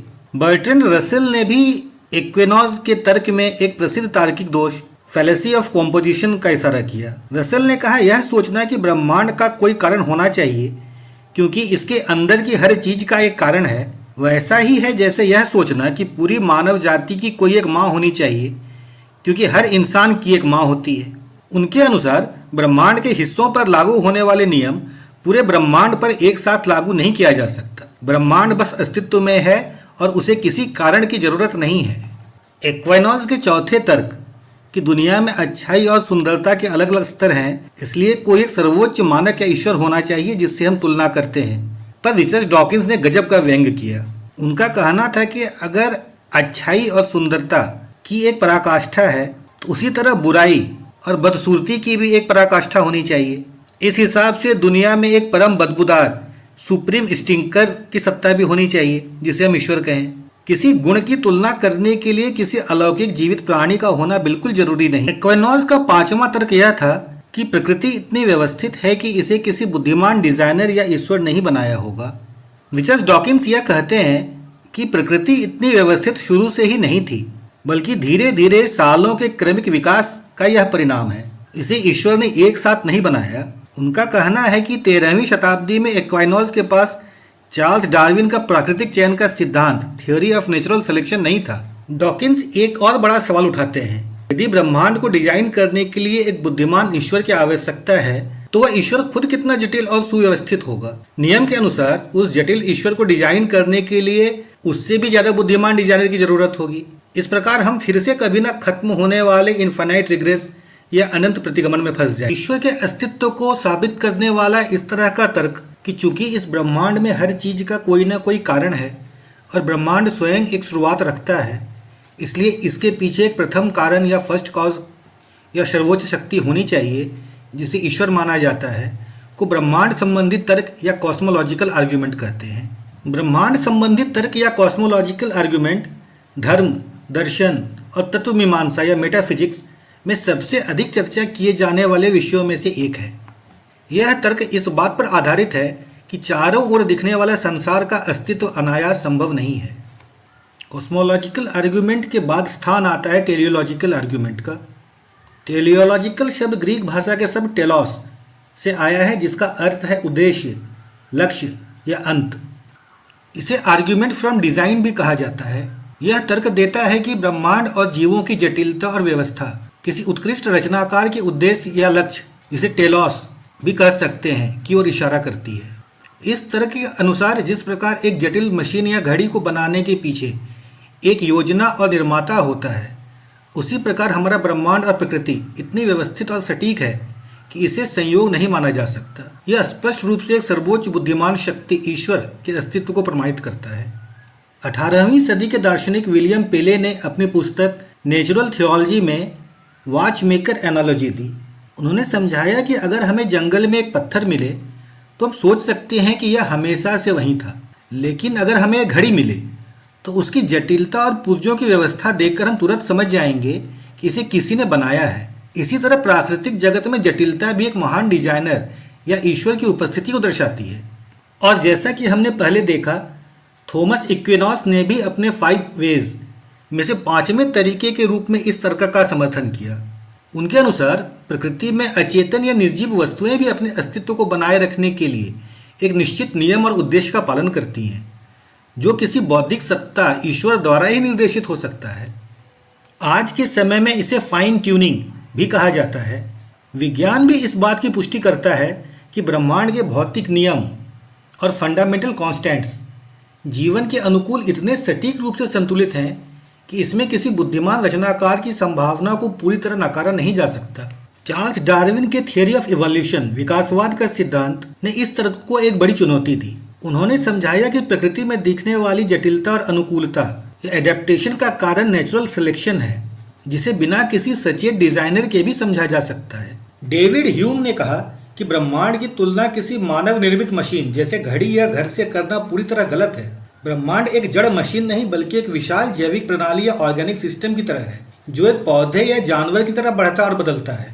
पौधों को उगने के लिए किसी इंजीनियर की जरूरत नहीं होती, वे प्राकृतिक प्रक्रियाओं से बढ़ते हैं। डेविड ह्यूम यहीं नहीं रुके। उन्होंने कहा कि यदि हम डिजाइन के सिद्धांत को सच मान भी लें तो प्रकृति में केवल व्यवस्था ही नहीं है बल्कि अराजकता भी है। दुनिया में भूकंप, बीमारियां, बाढ़, हिंसा और दुख भरे पड़े हैं। ह्यूम के अनुसार यदि कोई डिजाइनर है भी तो वह नौसिखिया, क्रूर या अपूर्ण हो सकता है, क्योंकि उसकी बनाई हुई रचना ब्रह्मांड त्रुटियों से भरी पड़ी है। ह्यूम एक अनुभववादी एम्पिरिसिस्ट थे। उनका कहना था कि हम घड़ी को देखकर उसके निर्माता का अंदाजा इसलिए लगा पाते हैं क्योंकि हमने पहले इंसानों को घड़ियां बनाते हुए देखा है, लेकिन किसी ने कभी ब्रह्मांड को बनते हुए नहीं देखा। हमारे पास केवल एक ही ब्रह्मांड का अनुभव है, इसलिए हम बिना देखे यह दावा नहीं कर सकते कि इसे कैसे बनाया गया था। इंसानी दुनिया में किसी बड़ी और जटिल चीज जैसे एक बड़े समुद्री जहाज या महल को बनाने के लिए कई कारीगर और इंजीनियर मिलकर काम करते हैं। ह्यूम ने तर्क दिया कि यदि ब्रह्मांड एक डिजाइन है तो यह संभव है कि इसे कई देवताओं की एक टीम ने मिलकर बनाया हो, न कि किसी एक ईश्वर ने। इस प्रकार वो बहुदेववाद की संभावना का समर्थन करते थे। और हर बार की तरह यहाँ भी इनफाइनाइट रिग्रेस की समस्या आ जाती है।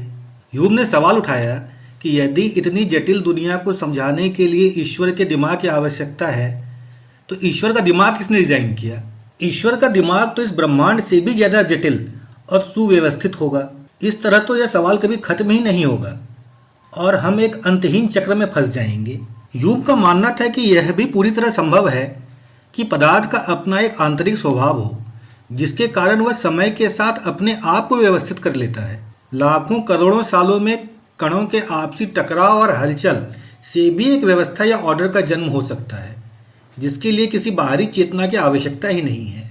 क्या ईश्वर का कोई तार्किक वजूद है?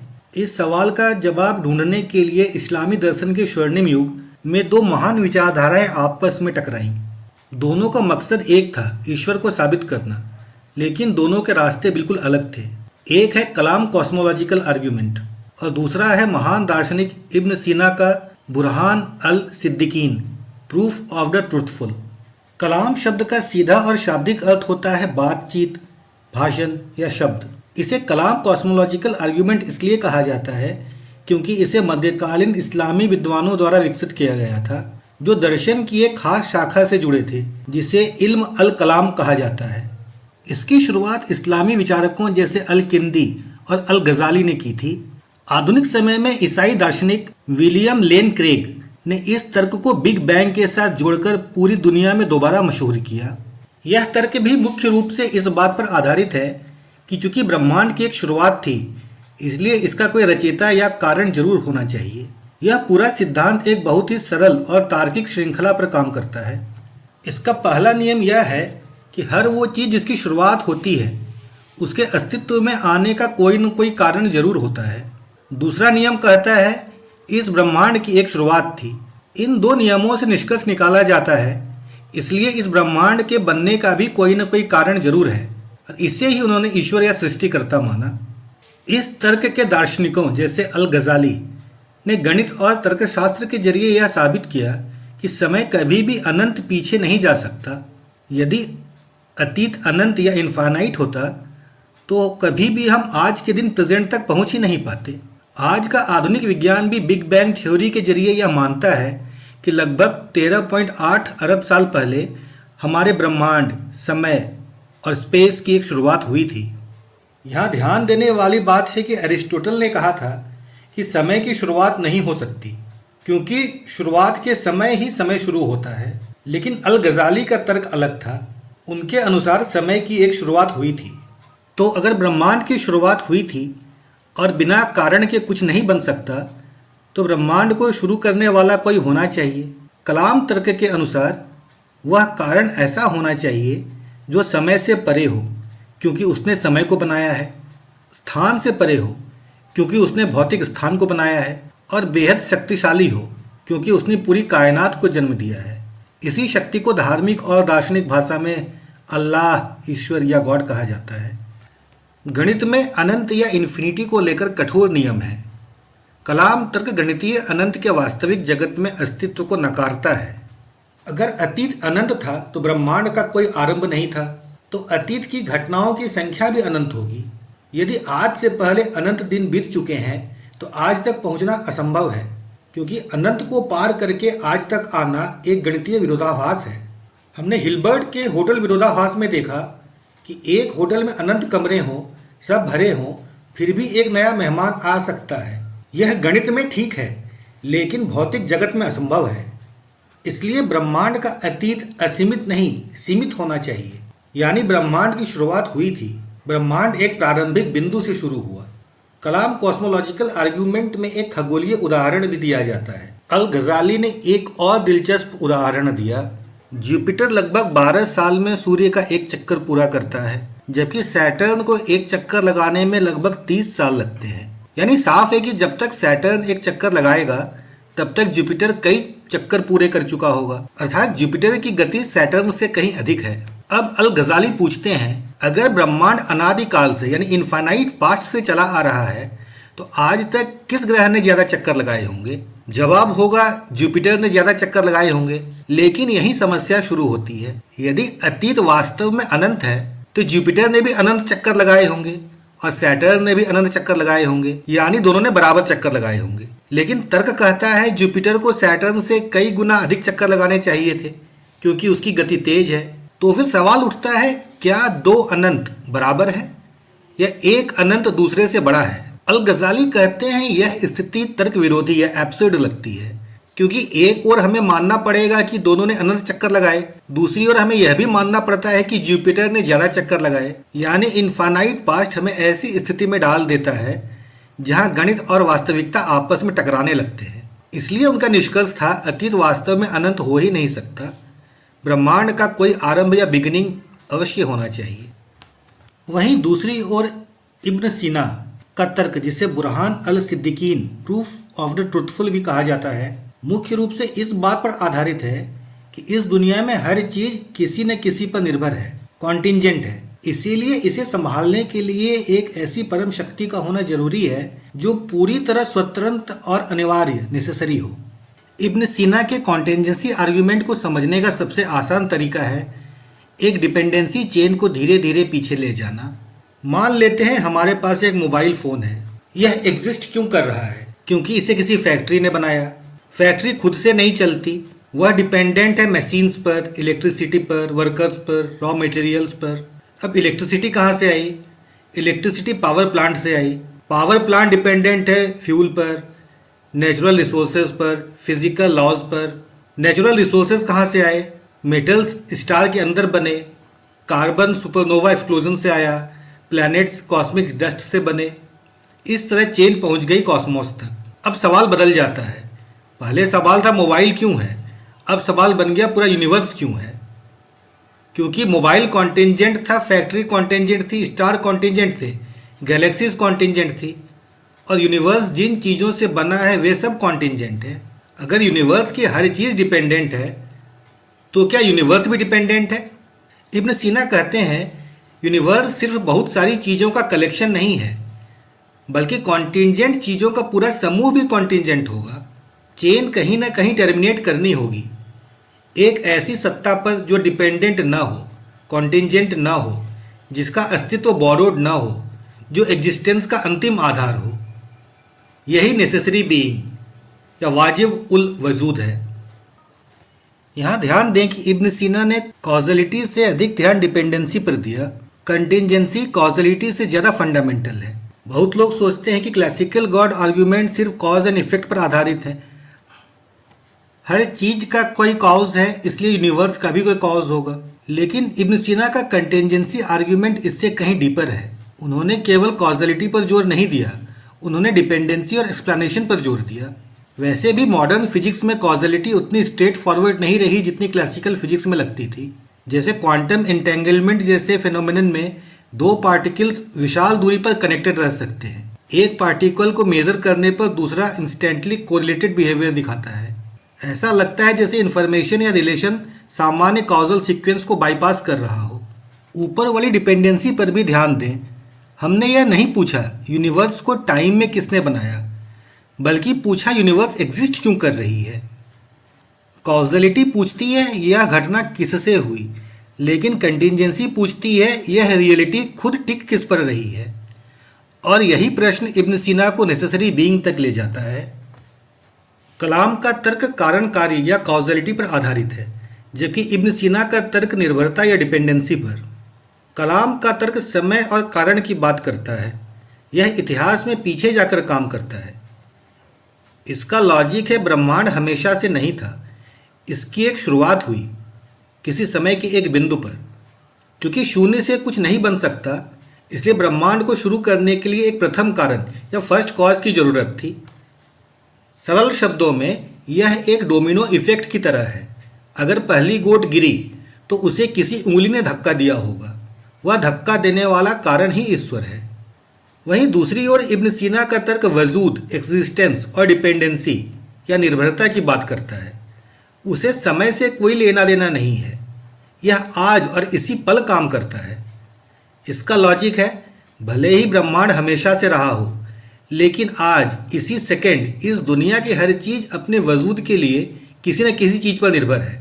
अगर इस निर्भरता की कतार के पीछे कोई ऐसी शक्ति ना हो जो खुद पूरी तरह स्वतंत्र हो, तो यह पूरी दुनिया इसी पल गायब हो जाएगी। सरल शब्दों में कहें तो यह एक झूमर की तरह है। झूमर की कड़ियाँ एक दूसरे से जुड़ी हैं, लेकिन पूरा झूमर हवा में नहीं लटक सकता। उसे छत के सहारे की जरूरत है। यह छत जो खुद बिना किसी के सहारे टिकी है, वही ईश्वर है। यदि नींव ऑन्टोलॉजिकल तर्क ही खोखली हो, तो उस पर टिकी हुई इमारत जैसे इब्न सीना और कलाम के तर्क भी टिक नहीं सकती। अपने दूसरे तरीके में कांट ने कहा कि अनिवार्यता या नेसेसिटी केवल वाक्यों और लॉजिक प्रोपोजिशंस में होती हैं, वास्तविक दुनिया में नहीं। इब्न सीना का तर्क इस बात पर टिका है कि दुनिया की सभी निर्भर या कॉन्टिंजेंट चीज़ों को संभालने के लिए अंत में एक अनिवार्य सत्ता या नेसेसरी बीइंग का होना जरूरी है, जिसका न होना असंभव है। कांट ने समझाया कि जैसे त्रिकोण में 3 कोने होते हैं, यह एक अनिवार्य सत्य है, लेकिन यह अनिवार्यता केवल तब तक है जब तक त्रिकोण मौजूद है। यदि आप पूरे त्रिकोण को ही खारिज कर दें तो उसके तीनों कोने भी गायब हो जाते हैं और कोई तार्किक विरोध भी नहीं बचता। इसी तरह यदि आप कहें कि ईश्वर अनिवार्य है, तो इसका मतलब सिर्फ यह है कि यदि ईश्वर है तो वह अनिवार्य है। लेकिन यदि आप ईश्वर के अस्तित्व को ही पूरी तरह नकार दें तो उसकी अनिवार्यता भी समाप्त हो जाएगी। इसलिए आप केवल सोचकर किसी चीज़ को अनिवार्य नहीं बना सकते। अपने तीसरे तरीके में कांट ने तर्क दिया कि कारण और प्रभाव का यह नियम कोई ऐसा सार्वभौमिक नियम नहीं है जिसे हम ब्रह्मांड के बाहर भी लागू कर सकें। यह नियम असल में हमारे इंसानी दिमाग का एक इनबिल्ट सॉफ्टवेयर है, जिसका काम केवल हमारे दैनिक भौतिक अनुभवों को व्यवस्थित करना है। कलाम तर्क और एक्विनेस दोनों इस बात पर निर्भर हैं कि हर कार्य का एक कारण होता है। कांट के अनुसार दार्शनिक यहाँ एक कैटेगरी मिस्टेक करते हैं। वे भौतिक दुनिया के अंदर काम करने वाले नियम कारण और कार्य को उठाते हैं और उसे खींचकर भौतिक दुनिया के बाहर समय और स्पेस के परे ईश्वर पर लागू कर देते हैं। कांट ने कहा कि हमारे पास यह मानने का कोई तार्किक आधार नहीं है कि जो नियम ब्रह्मांड के अंदर की चीज़ों पर लागू होता है, वही नियम पूरे ब्रह्मांड के जन्म या उसके बाहर की किसी अज्ञात सत्ता पर भी लागू होगा। इस प्रकार उनका कहना था कि कलाम का तर्क जिस कारण को ढूंढ रहा है वह ब्रह्मांड के बाहर काम नहीं करता। इब्न सीना जिस अनिवार्यता की बात कर रहे हैं वह सिर्फ शब्दों का खेल है। एक्विनास जिस कड़ी को जोड़ रहे हैं वह अंत में उसी ऑन्टोलॉजिकल तर्क पर निर्भर है जिसे साबित नहीं किया जा सकता। कांट के बाद से दर्शन शास्त्र में यह मान लिया गया कि ईश्वर को शुद्ध विज्ञान या गणितीय लॉजिक से अकाट्य रूप से साबित करना इंसानी दिमाग की सीमा के बाहर। अगर हम मान लें ईश्वर नहीं है तो क्या सब कुछ जायज हो जाता है? क्या अच्छाई और बुराई सच में एग्जिस्ट करती है या सिर्फ ये इंसानी इमेजिनेशंस हैं? क्या मर्डर गलत है क्योंकि सोसाइटी कहती है, या इसलिए क्योंकि रियलिटी में कुछ ऑब्जेक्टिवली रॉन्ग होता है? और अगर ब्रह्मांड में कोई अल्टीमेट मॉरल लॉ गिवर नहीं, तो मोरालिटी आखिर टिकती किस पर है? ईश्वरवादी कहते हैं यदि अच्छाई सचमुच रियल है, बुराई सचमुच रॉन्ग है, जस्टिस केवल ह्यूमन ओपिनियन नहीं है, तो मोरालिटी को किसी अल्टीमेट फाउंडेशन की ज़रूरत होगी और वह फाउंडेशन गॉड हो सकता है। मान लें बच्ची को टॉर्चर करना गलत है, अब सवाल है, क्या यह सिर्फ सोसाइटी की ओपिनियन है, इवोल्यूशन का प्रोडक्ट है, या यूनिवर्सली रॉन्ग है? अगर यूनिवर्सली रॉन्ग है तो थेइस्ट पूछते हैं उस यूनिवर्सलिटी का आधार क्या है? जब इंसान कोई गलत काम करता है तो कई बार भीतर गिल्ट होता है, भले कोई देख न रहा हो। थेइस्ट कहते हैं यह केवल सोशल कंडीशनिंग नहीं लगता, मानो कोई डीपर मॉरल लॉ हो, और अगर मॉरल लॉ है तो शायद मॉरल लॉगिवर भी होगा। इस पर एथेइस्ट कहते हैं मोरालिटी के लिए गॉड आवश्यक नहीं। वे कहते हैं मोरालिटी एम्पैथी से, इवोल्यूशन से, सोशल कोऑपरेशन से, रेशनल थिंकिंग से आ सकती है। अगर सोसाइटी में लोग मर्डर करें, चीट करें, बिट्रे करें तो सोसाइटी ही कोलैप्स हो जाएगी। इसलिए मोरालिटी नेचुरली डेवलप हुई। अगर मोरालिटी गॉड पर आधारित है तो क्या गॉड जो चाहे उसे गुड बना सकता है? अगर गॉड मर्डर को ही गुड कह दे तो? और यहीं आता है यूथाइफ्रो डायलेमा। क्या चीज गुड इसलिए है क्योंकि गॉड कहता है, या गॉड उसे इसलिए गुड कहता है क्योंकि वो पहले से गुड है? ये दोनों ऑप्शंस प्रॉब्लम क्रिएट। जब हम सूर्यास्त देखते हैं, पहाड़ों की विशालता अनुभव करते हैं या कोई गहरा संगीत सुनते हैं तो हमारे अंदर कुछ क्यों हिल जाता है? हम सुंदरता को सिर्फ देखते नहीं, हम उसे महसूस करते हैं। लेकिन सवाल है कि सुंदरता आखिर है क्या? क्या यह सिर्फ हमारे दिमाग की पसंद है या फिर यह किसी गहरे सत्य की झलक है? कुछ दार्शनिकों का मानना है कि सौंदर्य, मूल्य और अच्छाई जैसी चीजें किसी उच्च वास्तविकता की ओर इशारा करती हैं। इन्हें कहा जाता है एक्सियोलॉजिकल आर्ग्यूमेंट्स। सुंदरता हमें इतनी गहराई से क्यों छूती है? एक सुंदर संगीत सुनकर हम भावुक क्यों हो जाते हैं? प्रकृति के कुछ दृश्य हमें अद्भुत क्यों लगते हैं? अगर इंसान सिर्फ जीवित रहने वाली मशीन होता तो कला, संगीत और सौंदर्य का इतना महत्व क्यों होता? हम क्यों सुंदरता खोजते रहते हैं? हम कविता लिखते हैं, चित्र बनाते हैं, संगीत रचते हैं, मानो हमारे अंदर किसी उच्च सौंदर्य की खोज मौजूद हो। अब एक और सवाल, क्या अच्छाई सच में मौजूद है? जब हम कहते हैं कि दयालुता अच्छी है और क्रूरता गलत है तो क्या यह सिर्फ व्यक्तिगत राय है या फिर अच्छाई का कोई वास्तविक आधार भी है? एक्सियोलॉजिकल आर्ग्यूमेंट्स कहते हैं कि अगर सुंदरता, अच्छाई और मूल्य सच में वास्तविक हैं तो उनका स्रोत भी कोई उच्च वास्तविकता हो सकती है, क्योंकि सिर्फ अंधे पदार्थों की दुनिया में सुंदर और अच्छा जैसी चीजों का कोई अंतिम अर्थ नहीं बचता। क्या सुंदरता किसी परम सौंदर्य की झलक है? कई दार्शनिक और धार्मिक परंपराएं मानती हैं कि दुनिया की सुंदरता किसी अल्टीमेट ब्यूटी की झलक है, यानी जो सुंदरता हम प्रकृति, कला और प्रेम में देखते हैं वह किसी परम स्रोत का प्रतिबिंब हो सकती है। प्लेटो जैसे दार्शनिकों ने कहा कि भौतिक दुनिया की सुंदर चीजें एक उच्च और शाश्वत सुंदरता की छाया हैं। इसलिए कुछ लोग मानते हैं कि हमारी सुंदरता की खोज असल में किसी परम सत्य की खोज है। सौंदर्य, अच्छाई और मूल्य सिर्फ भ्रम नहीं हो सकते। क्या प्रेम और व्यक्तित्व ईश्वर की ओर इशारा करते हैं? सोचिए, इस पूरे ब्रह्मांड की सबसे रहस्यमयी चीज क्या है? तारे, ब्लैक होल या समय? शायद नहीं, शायद सबसे रहस्यमयी चीज है मानव प्रेम। एक इंसान दूसरे इंसान के लिए अपनी जान तक देने को तैयार हो जाता है। हम दोस्ती, करुणा, त्याग और अपनापन महसूस करते हैं।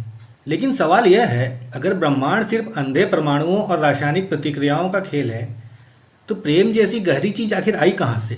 कुछ दार्शनिकों का मानना है कि प्रेम और व्यक्तित्व सिर्फ जैविक दुर्घटना नहीं है, बल्कि वे किसी परम चेतना की ओर इशारा करते हैं। क्या प्रेम सिर्फ केमिकल रिएक्शन है? विज्ञान कहता है कि हमारी भावनाएं दिमाग के केमिकल्स से जुड़ी हैं, डोपामिन, ऑक्सीटोसिन, सेरोटोनिन। लेकिन कई दार्शनिक पूछते हैं, क्या प्रेम सिर्फ केमिकल रिएक्शन है? तो फिर त्याग क्यों? कोई माँ अपने बच्चे के लिए अपनी जान जोखिम में क्यों डालती है? कोई इंसान बिना किसी स्वार्थ के दूसरों की मदद क्यों करता है? सिर्फ जीवित रहने के लिए इतना गहरा प्रेम जरूरी नहीं लगता। इसलिए कुछ विचारकों का मानना है कि प्रेम सिर्फ बायोलॉजी नहीं है, बल्कि वास्तविकता की गहराई में मौजूद कोई मूल सत्य हो सकता है। अगर ब्रह्मांड पूरी तरह निर्जीव और अचेतन है तो चेतना और व्यक्तित्व आए कहाँ से? हम सिर्फ पदार्थ नहीं हैं, हम सोचते हैं, महसूस करते हैं, सपने देखते हैं, रिश्ते बनाते हैं, हम मैं का अनुभव करते हैं। दार्शनिक कहते हैं अगर अंतिम वास्तविकता पूरी तरह अचेतन होती तो चेतन व्यक्तित्व का जन्म कैसे होता? यानी अगर स्रोत में चेतना नहीं है तो परिणाम में चेतना कैसे आ गई? इसलिए कुछ लोग मानते हैं कि ब्रह्मांड के पीछे कोई परम व्यक्तित्व या सर्वोच्च चेतना जरूर मौजूद है। कई धर्मों और दार्शनिक परंपराओं में ईश्वर को सिर्फ एक शक्ति नहीं माना गया है, बल्कि एक पर्सनल बीइंग माना गया है। ऐसी सत्ता जो प्रेम कर सकती है, समझ सकती है और संबंध बना सकती है। क्योंकि अगर अंतिम सत्य सिर्फ ऊर्जा या मशीन जैसा हो तो प्रेम और नैतिकता जैसी चीज़ों का कोई गहरा अर्थ नहीं बचता। लेकिन अगर ब्रह्मांड के पीछे एक चेतन और प्रेमपूर्ण सत्ता है तो इंसानी प्रेम उसी का प्रतिबिंब हो सकता है। यानी हम प्रेम इसीलिए कर पाते हैं क्योंकि वास्तविकता की जड़ में ही प्रेम मौजूद है। ब्लेज पास्कल द्वारा दिया गया पास्कल्स वेजर ईश्वर के अस्तित्व का कोई प्रत्यक्ष प्रमाण नहीं बल्कि एक व्यावहारिक और प्रोबेबिलिस्टिक तर्क है। पास्कल का कहना था कि मनुष्य के पास जीवन में मुख्यतः दो विकल्प हैं, या तो ईश्वर है या नहीं है, और यदि व्यक्ति या तो ईश्वर पर विश्वास करता है या नहीं करता है। पास्कल के अनुसार यदि कोई व्यक्ति ईश्वर पर विश्वास करता है और वास्तव में ईश्वर का अस्तित्व है तो उसे अनंत लाभ प्राप्त हो सकता है, जैसे मोक्ष, स्वर्ग या शाश्वत आनंद। लेकिन यदि ईश्वर नहीं भी हुआ तब भी विश्वास करने वाले को बड़ी हानि नहीं होती। दूसरी ओर यदि कोई व्यक्ति ईश्वर पर विश्वास न करे और बाद में ईश्वर का अस्तित्व सही निकले तो वह अत्यंत हानि का भागी हो सकता है। इसलिए व्यवहारिक दृष्टि से देखा जाए तो ईश्वर पर विश्वास करना अधिक सुरक्षित दांव प्रतीत होता है। पर आलोचकों का कहना है कि विश्वास केवल लाभ हानि का सौदा नहीं हो सकता। सच्चा विश्वास भय या गणना से नहीं आती। फिर भी पास्कल्स वेजर दर्शन के इतिहास में महत्वपूर्ण है क्योंकि यह ईश्वर के प्रश्न को केवल सत्य या असत्य की बहस से हटाकर व्यावहारिक निर्णय के रूप में हिंदू धर्म में भगवान की अवधारणा किसी एक देवता या स्वर्ग में बैठे हुए ईश्वर तक सीमित नहीं है। यह एक अत्यंत गहरी दार्शनिक परंपरा है जिसमें ईश्वर, आत्मा, ब्रह्मांड, चेतना और अस्तित्व सभी को जोड़कर देखा जाता है। इसी कारण हिंदू दर्शन में भगवान, ब्रह्म और आत्मा तीन अलग अलग शब्द होते हुए भी आपस में गहराई से जुड़े हैं। सामान्य भाषा में भगवान उस सर्वोच्च सत्ता को कहा जाता है जो सृष्टि का कारण है, पालन करता है, नियम चलाता है, चेतन और सर्वज्ञ है, करुणामय है, भक्तों से संबंध रखता है। हिंदू धर्म में यह अवधारणा कई रूपों में दिखाई देती है, श्री कृष्ण, भगवान शिव, भगवान विष्णु, माँ दुर्गा। लेकिन हिंदू दर्शन कहता है कि ये अनेक रूप अंततः उसी एक परम सत्य के विभिन्न प्रकट रूप हैं। ऋग्वेद में कहा गया, एकम सद विप्रा बहुधा वदंती, सत्य एक है, ज्ञानी उसे अनेक नामों से पुकारते हैं। हिंदू दर्शन खासकर वेदांत में ब्रह्म को अंतिम वास्तविकता माना गया है। इसे ही परम सत्य कहा गया है। ब्रह्म अनंत है, निराकार है, समय और स्थान से परे है, जन्म मृत्यु से मुक्त है, सर्वव्यापी चेतना है। उपनिषद कहते हैं सर्वम खलविदम ब्रह्म, यह संपूर्ण जगत ब्रह्म ही है। हिंदू दर्शन कहता है मनुष्य केवल शरीर नहीं है, शरीर बदलता है, मन बदलता है, विचार बदलते हैं, लेकिन भीतर एक शुद्ध चेतना है, उसी को आत्मा कहा जाता है। आत्मा ही व्यक्ति का वास्तविक स्वरूप है। भगवद गीता में श्री कृष्ण कहते हैं आत्मा न जन्म लेती है न मरती है, आत्मा शाश्वत है, अविनाशी है, चेतन है, शरीर से अलग है। शरीर केवल वस्त्र की तरह है, आत्मा उसे बदलती रहती है। आदि शंकराचार्य के अद्वैत वेदांत के अनुसार आत्मा और ब्रह्म वास्तव में अलग नहीं है। उपनिषद का महावाक्य अहम ब्रह्मास्मि अर्थात मैं ही ब्रह्म हूँ, यह अहंकार का वाक्य नहीं है। यह कहता है कि व्यक्ति का वास्तविक स्वरूप चेतना है। अगर समुद्र ब्रह्म है तो लहर आत्मा है। लहर अलग दिखती है लेकिन उसका अस्तित्व समुद्र से ही है। वैसे ही जीव अलग दिखाई देता है लेकिन वास्तविकता ब्रह्म ही है। फिर भगवान आते कहाँ से हैं? यहाँ हिंदू दर्शन कई स्तरों पर बात करता है। जब परम सत्य को निराकार, गुणहीन, अनंत चेतना के रूप में देखा जाता है तब उसे निर्गुण ब्रह्म कहते हैं। लेकिन मनुष्य भावनात्मक प्राणी है, उसे प्रेम, भक्ति और संबंध चाहिए। इसलिए वही ब्रह्म रूप धारण करता है, व्यक्तित्व ग्रहण करता है, भक्तों के सामने ईश्वर बनकर आता है। इसे ही सगुण भगवान कहते हैं। उदाहरण कृष्ण, राम, शिव, देवी। आइए देखते हैं विभिन्न दर्शन क्या कहते हैं। पहले अद्वैत वेदांत देखते हैं। आदि शंकराचार्य कहते हैं केवल ब्रह्म सत्य है, जगत माया है, जीव और ईश्वर में अंतिम रूप से भेद नहीं है, आत्मा ही ब्रह्म है और इस सत्य का अनुभव को ही मोक्ष कहा जाता है। विशिष्टाद्वैत में रामानुजाचार्य कहते हैं आत्मा ब्रह्म का हिस्सा है लेकिन पूरी तरह ब्रह्म नहीं, जैसे शरीर और आत्मा का संबंध।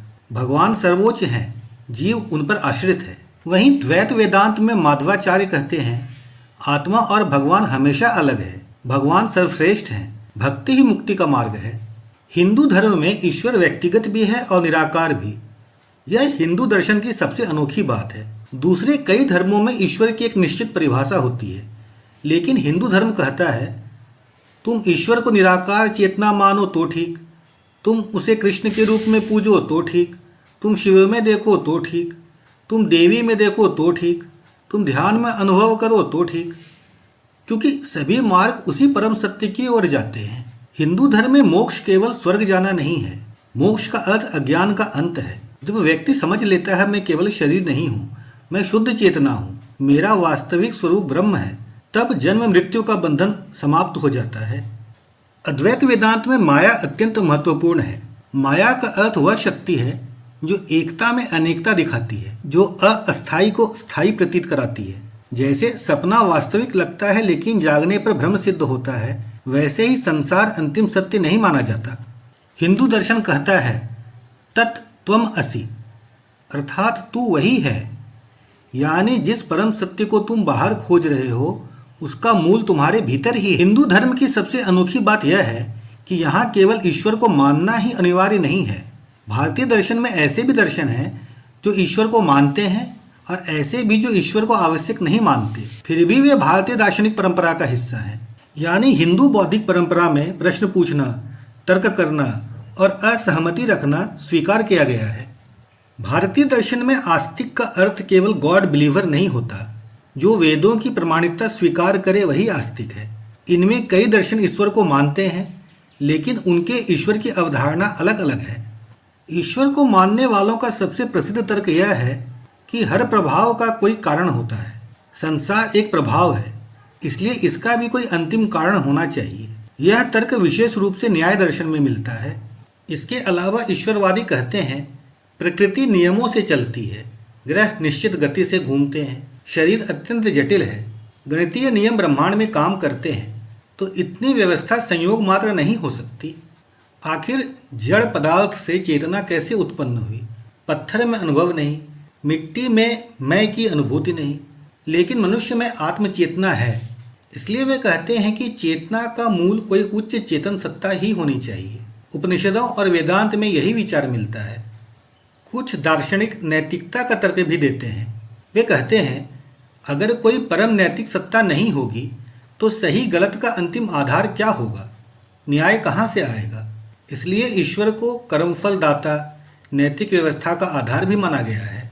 ऋषि, योगी और संत कहते हैं ध्यान, समाधि और आध्यात्मिक अनुभव के माध्यम से उन्होंने परम सत्ता का अनुभव किया। उनके अनुसार ईश्वर केवल तर्क का विषय नहीं, अनुभव का विषय है। वहीं भारतीय दर्शन का दूसरा पक्ष भी है। यहाँ कई परंपराएं ईश्वर को आवश्यक नहीं मानती। चार्वाक दर्शन सबसे प्रसिद्ध नास्तिक दर्शन माना जाता है। उनका तर्क था केवल वही सत्य है जिसे प्रत्यक्ष देखा जा सके। उनके विचार में आत्मा, पुनर्जन्म, स्वर्ग नरक, ईश्वर, इसका कोई अस्तित्व नहीं। वे पूछते थे क्या किसी ने ईश्वर को प्रत्यक्ष देखा? यदि नहीं तो कैसे मान लें? नास्तिक या संशयवादी पूछते हैं यदि ईश्वर सर्वशक्तिमान है, सर्वज्ञ है, दयालु है, तो संसार में इतना दुख क्यों है? बीमारी, युद्ध, अन्याय, प्राकृतिक आपदाएं, इसे आधुनिक दर्शन में प्रॉब्लम ऑफ एविल कहा जाता है। कुछ दर्शन कहते हैं प्रकृति अपने नियमों से चलती है, हर चीज के लिए ईश्वर की आवश्यकता नहीं। जैसे सांख्य दर्शन का प्रारंभिक रूप सृष्टि के लिए ईश्वर को आवश्यक नहीं मानता। उनके अनुसार चेतना पुरुष है और पदार्थ प्रकृति, इन्हीं से संसार की व्याख्या। ईश्वरवाद के विरुद्ध सबसे प्रसिद्ध तर्क है अगर हर चीज का कारण है तो ईश्वर का कारण क्या है? ईश्वरवादी उत्तर देते हैं ईश्वर अकारण कारण है, लेकिन नास्तिक कहते हैं यदि एक सत्ता बिना कारण के हो सकती है तो संसार भी बिना ईश्वर के हो सकता है। बौद्ध दर्शन और जैन दर्शन सृष्टिकर्ता ईश्वर को नहीं मानते, लेकिन वे आत्मानुशासन, कर्म, मोक्ष, नैतिकता को मानते हैं। यानी भारतीय परंपरा में धर्म हमेशा क्रिएटर गॉड पर निर्भर नहीं रहा। आत्मा को न मानना और भगवान को न मानना दोनों अलग बातें हैं। कोई व्यक्ति भगवान को मान सकता है, लेकिन हो सकता है वो आत्मा को न माने। आत्मा को मान सकता है, लेकिन सृष्टिकर्ता भगवान को न माने। दोनों को मान सकता है या दोनों को न माने। भारतीय दर्शन में ये चारों संभावनाएं मिलती हैं। दोनों को मानना सबसे सामान्य हिंदू दृष्टिकोण है। आत्मा है, भगवान है, आत्मा अमर है और भगवान परम सत्ता है। वेदांत और भक्ति परंपराएं यही मानती हैं। वहीं जैन दर्शन आत्मा को तो मानता है लेकिन भगवान नहीं मानता। कुछ हिंदू धार्मिक परंपराओं में व्यक्ति की स्थायी आत्मा की अवधारणा कमजोर होती है, यानी उसे नहीं माना जाता, लेकिन ईश्वर को माना जाता है। हालांकि भारतीय संदर्भ में यह कम मिलता है, लेकिन दार्शनिक रूप से संभव है। चार्वाक दर्शन दोनों को ही नहीं मानते। चार्वाक कहते थे शरीर ही सब कुछ है, चेतना शरीर की क्रिया ही है, मृत्यु के बाद कुछ नहीं, ईश्वर तो है ही नहीं। बौद्ध दर्शन का मामला तो और भी दिलचस्प है। बौद्ध दर्शन स्थायी आत्मा को नहीं मानता, सृष्टिकर्ता ईश्वर को भी आवश्यक नहीं मानता, लेकिन फिर भी पुनर्जन्म, कर्म, निर्वाण की बात करता है। बुद्ध का अनात्मवाद कहता है कोई स्थायी अपरिवर्तनीय मैं नहीं है। भारतीय और पाश्चात्य दर्शन में ईश्वर के अस्तित्व के पक्ष और विपक्ष में दिए गए तर्कों में कई गहरी समानताएं हैं और महत्वपूर्ण अंतर भी हैं। दोनों परंपराएं यह प्रश्न उठाती हैं कि क्या संसार के पीछे कोई अंतिम कारण, बुद्धि या चेतन सत्ता है, और दोनों में कारण, व्यवस्था, नैतिकता, चेतना जैसे तर्क मिलते हैं। उदाहरण के लिए भारतीय न्याय दर्शन का कार्य कारण तर्क और पश्चिम में अरस्तु और थॉमस एक्विनास का फर्स्ट कॉज का तर्क काफी समान है। दोनों कहते हैं कि संसार स्वयं अपना अंतिम कारण नहीं हो सकता। इसी प्रकार संसार की व्यवस्था और डिजाइन देखकर ईश्वर का अनुमान लगाने का तर्क भारतीय वेदांत और पश्चिम की टेलियोलॉजिकल आर्गुमेंट दोनों में मिलता है। दूसरी ओर ईश्वर के विरोध में भी दोनों परंपराओं में समान प्रश्न उठते हैं, जैसे दुख और अन्याय की समस्या यानी प्रॉब्लम ऑफ एविल, प्रत्यक्ष प्रमाण की कमी, तथा यह प्रश्न कि यदि हर चीज का कारण है तो ईश्वर का कारण क्या है। भारतीय चार्वाक दर्शन और पश्चिमी भौतिकवाद दोनों प्रत्यक्ष अनुभव को प्राथमिक मानते हैं और अदृश्य ईश्वर पर संदेह करते हैं।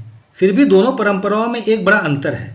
पाश्चात्य दर्शन में ईश्वर का प्रश्न अधिकतर सृष्टिकर्ता, क्रिएटर गॉड, और विश्व के बाहर स्थित एक व्यक्तिगत परम सत्ता के रूप में उठाया गया, जबकि भारतीय दर्शन में ईश्वर का प्रश्न अक्सर आत्मा, ब्रह्म, चेतना और मोक्ष से जुड़ जाता है। यह अद्वैत वेदांत जैसे दर्शन कहते हैं कि अंतिम सत्य कोई बाहरी व्यक्ति सदृश ईश्वर नहीं, बल्कि स्वयं चेतना या ब्रह्म है, और आत्मा तथा ब्रह्म की एकता ही परम सत्य है। पश्चिम में ईश्वर और व्यक्ति प्रायः अलग रहते हैं, जबकि भारतीय दर्शन में तत्वत्वमसि और अहम ब्रह्मास्मि जैसे विचार व्यक्ति और परम सत्य के बीच गहरी एकता की बात करते हैं। इसी कारण भारतीय दर्शन में ईश्वर विमर्श केवल गॉड एग्जिस्ट और नॉट तक सीमित नहीं रहकर मैं कौन हूँ, चेतना क्या है और अंतिम वास्तविकता क्या है जैसे प्रश्नों से जुड़ जाता है। ईश्वर के अस्तित्व पर चल रहा विवाद आज तक निर्णायक निष्कर्ष तक नहीं पहुंच पाया है, क्योंकि यह केवल वैज्ञानिक या तार्किक प्रश्न नहीं, बल्कि चेतना, अनुभव, भाषा और अस्तित्व की सीमाओं से जुड़ा हुआ प्रश्न है। ईश्वरवादियों के पास कार्य कारण, ब्रह्मांड की व्यवस्था, नैतिकता, चेतना और आध्यात्मिक अनुभव जैसे शक्तिशाली तर्क हैं, तो अनीश्वरवादियों के पास दुख की समस्या, प्रत्यक्ष प्रमाण की कमी, प्राकृतिक व्याख्याओं की पर्याप्तता और धार्मिक मतभेदों जैसे गंभीर प्रश्न हैं। समस्या यह है कि दोनों पक्ष अपने अपने आधारभूत मान्यताओं से तर्क करते हैं। यदि कोई चेतना को मूल मानता है तो संसार के पीछे ईश्वर या ब्रह्म की संभावना मजबूत लगती है, लेकिन यदि कोई पदार्थ और प्रकृति को पर्याप्त मानता है तो ईश्वर अनावश्यक प्रतीत हो सकता है। इसी कारण न तो ईश्वर का अस्तित्व गणितीय प्रमेय की तरह पूर्णतः सिद्ध किया जा सकता है, न ही उसे पूरी तरह असिद्ध किया जा सकता है। मानव बुद्धि की अपनी सीमाएं हैं और वह अंतिम वास्तविकता को पूरी तरह पकड़ नहीं सकती। इसलिए यह बहस केवल प्रमाणों की नहीं, बल्कि दृष्टिकोणों, अनुभवों और अस्तित्व की व्याख्या का विषय बन जाती है। यही कारण है कि हजारों वर्षों की दार्शनिक चर्चा के बाद भी यह प्रश्न खुला हुआ है, और शायद इसी खुलेपन ने दर्शन, धर्म और आध्यात्मिकता को निरंतर जीवित रखा है।